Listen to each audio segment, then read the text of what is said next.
America's smartest escape that took 25 years to discover. The disappearance that should have been impossible.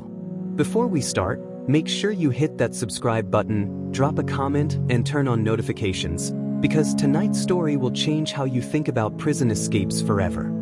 It began on a humid summer night in June 1998, when Marion County Sheriff's Department received a routine call that would eventually become one of America's strangest unsolved mysteries.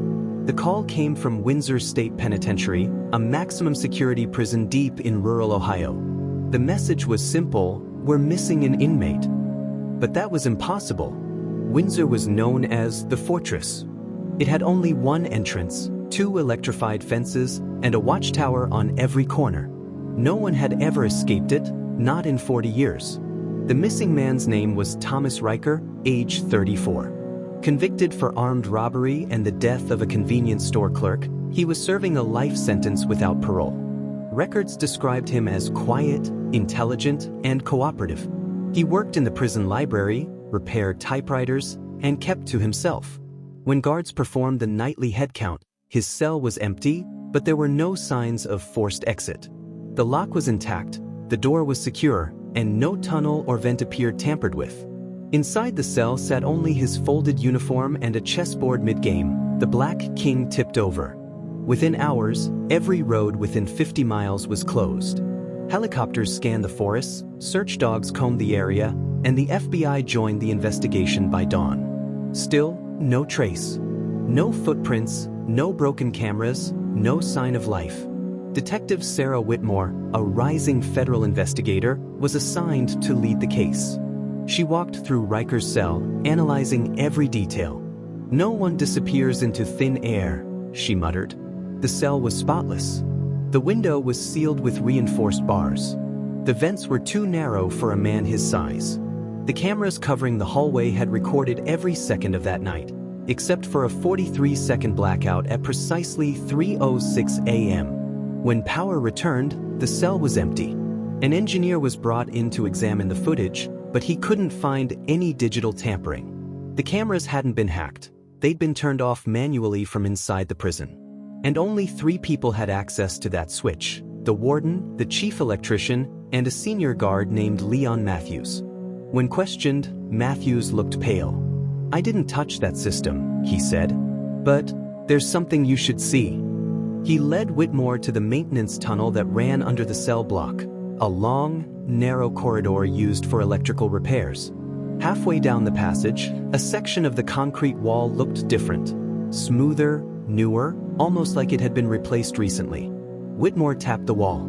Hollow. They broke through the section with a sledgehammer. Behind it, they found a small passage that ran about 10 feet, then ended abruptly in dirt. Embedded in the ground was a rusted steel ladder descending into a deeper shaft. At the bottom was a single light bulb still faintly glowing, powered by an old extension cord connected to the prison's wiring. Beside it, they found a pile of objects, old blueprints, a water canister, and a small piece of paper that read, "You can't hold a man who built his own cage." Whitmore froze. Riker worked in the library, right? Did he have clearance for archives? "Yes," the guard said. "Why?"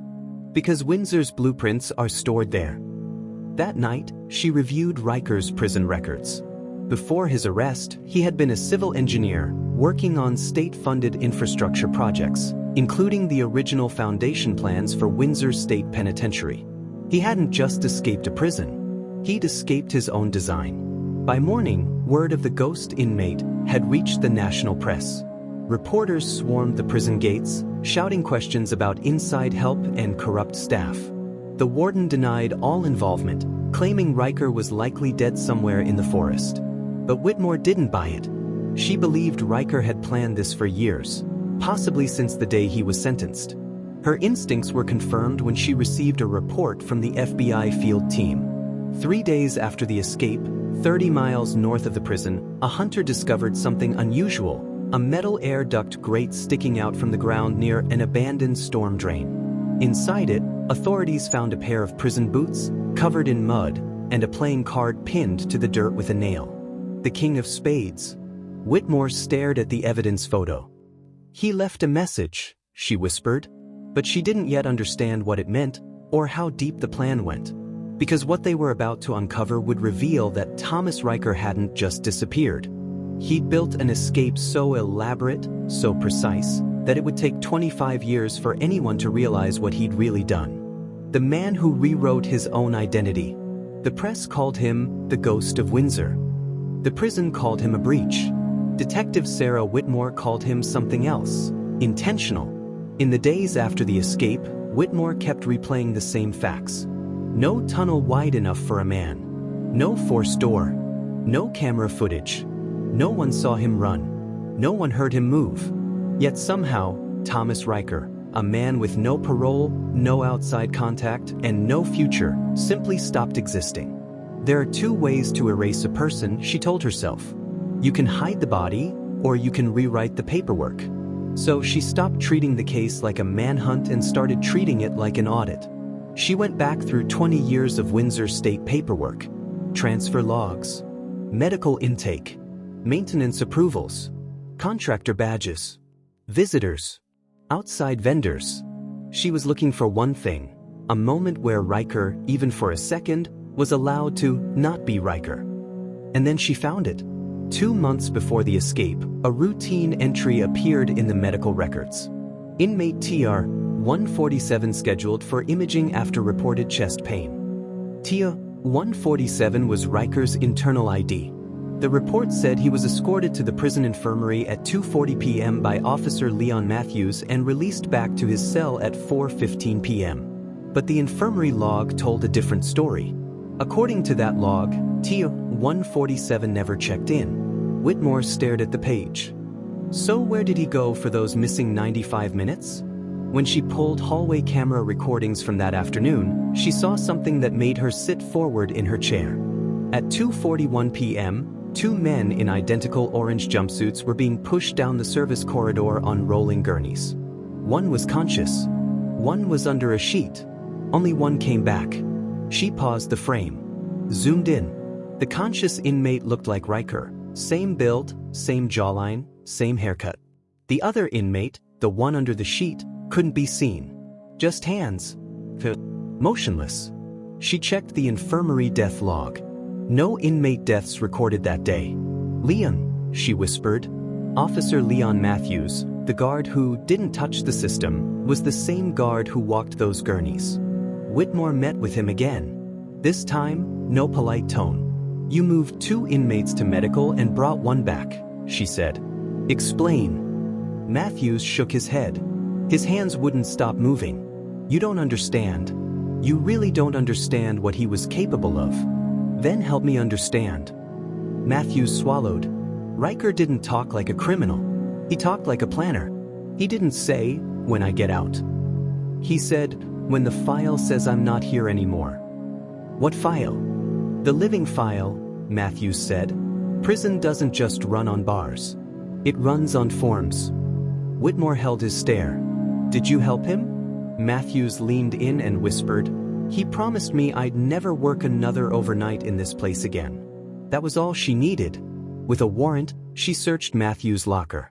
Behind extra uniforms and a lunchbox, she found a hidden envelope with cash, a photocopy of a state ID, and something far more interesting, a laminated hospital wristband. The name on the band wasn't Thomas Riker. It was Daniel Price. Whitmore ran that name. And just like that, the floor shifted. Daniel Price was real. He was a low-level nonviolent inmate from a county jail 60 miles away. He'd been scheduled for transfer to Windsor for temporary placement for overcrowding. Except he never arrived at Windsor. His intake photo and Riker's mugshot looked similar. Same age range, similar hairline, similar face structure. Close enough that, under stress, with a shaved jaw and fluorescent lighting, a tired guard wouldn't ask questions. Close enough to switch. Whitmore pieced it together. 2 men go into medical. One sedated. One alert. The alert one, the real Riker, comes back under the name Daniel Price in state paperwork. The sedated one, the real Daniel Price, never comes back at all. He's declared Riker. He's the one officially listed in cell 32B. He's the one who vanished. Riker didn't break out of prison. He legally walked out as someone the system already believed was allowed to leave. Identity swap, not physical escape. God, Whitmore breathed. He didn't run. He transferred. She was looking at a different kind of crime. Not a jailbreak, but an administrative disappearance. If she was right, it meant Windsor had filed false release documents without even knowing it. It meant Riker had been free for years. It meant this wasn't an escape in 1998 at all. It was paperwork. But then, just as she started to feel the rush of solving it, the case turned. Because the next thing she pulled wasn't a file. It was a body. A body discovered in 2004, buried in shallow ground behind a condemned truck stop off Route 19. No ID. No wallet. He was written off as transient. Unidentified male. Mid-30s. Cause of death, undetermined. Now, with new tech, the remains had finally been processed. DNA match, Daniel Price.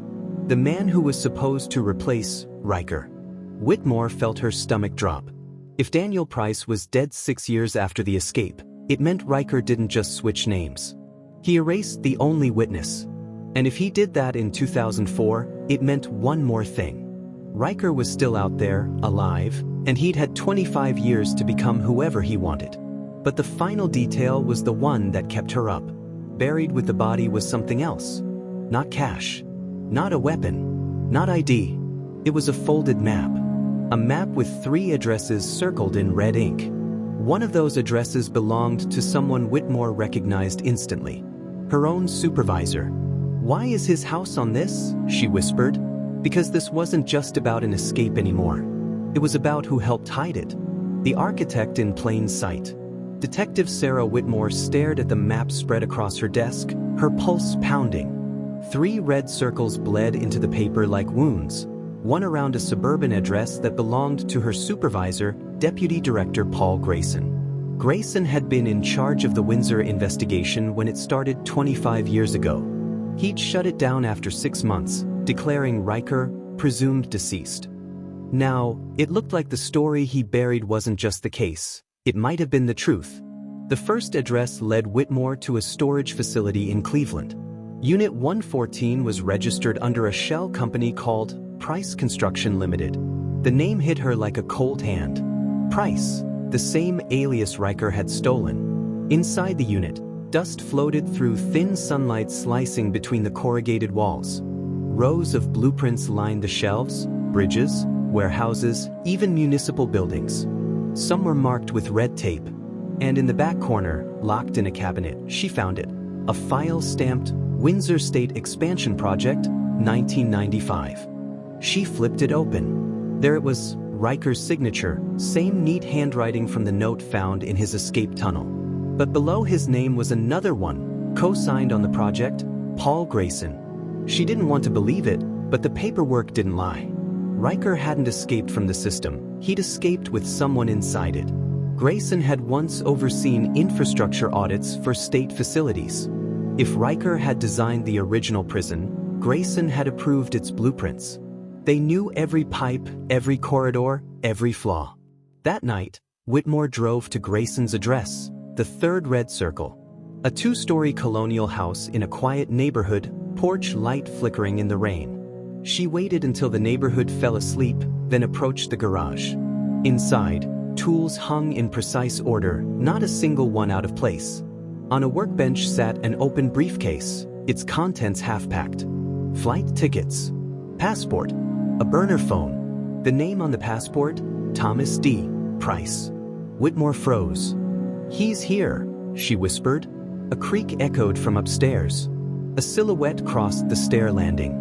She unholstered her sidearm and moved carefully through the living room. The faint smell of coffee. A clock ticking too loud. "Director Grayson," she called softly. "You need to come out. Now." Footsteps.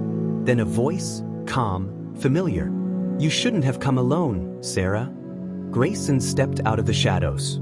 He wasn't holding a weapon, just a small envelope. His expression was resigned. "You figured it out," he said. "I was hoping you wouldn't. You helped him." Grayson nodded. 25 years ago, Riker came to me with a deal. He said he could expose the corruption in Windsor's construction contracts. Money that was supposed to go to safety upgrades. Millions were siphoned off by state officials. But he needed out to do it. And you believed him? I owed him, Grayson said quietly. He built that place. He found the flaw. He just wanted to disappear. Whitmore's voice was low. And Daniel Price? The man who died. Grayson's eyes darkened. That wasn't supposed to happen. Riker panicked. Said Price recognized him after the switch. He called it damage control. That's when I realized I'd helped a man who wasn't saving himself, he was rewriting history.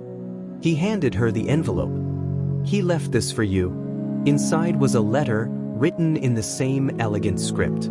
Detective Whitmore, if you're reading this, the design has finally collapsed. Every system fails in time, walls, records, people. You can find me if you look hard enough, but I promise you won't like what you find. Because you already work for me. Dear. Whitmore's pulse spiked. What does that mean? Grayson gave a small, weary smile. Check who authorized your transfer to the Windsor case. She did. The email chain she'd received 3 months earlier, the one assigning her to reopen the investigation, had been signed by Thomas Riker under a digital alias from the Department of Infrastructure's new oversight board. He wasn't hiding from the system anymore. He was the system. By dawn, Grayson was gone. The car missing. Passport left behind. No trail.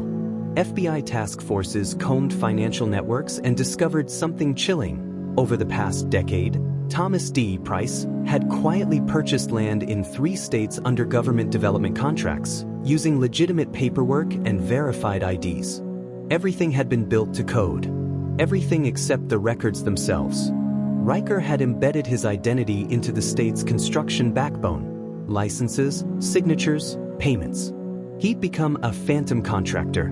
A man who could move through bureaucratic walls as easily as concrete ones.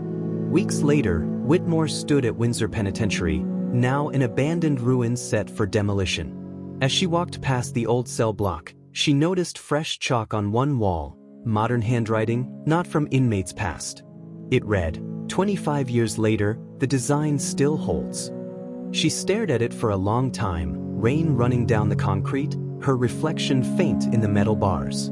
The truth settled heavy in her chest. Riker hadn't escaped prison. He'd escaped the idea of prison. And as the demolition sirens wailed in the distance, Whitmore finally understood the genius of it all. He didn't just vanish.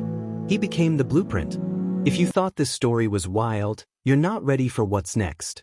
Hit subscribe, because the next case might already be under your name.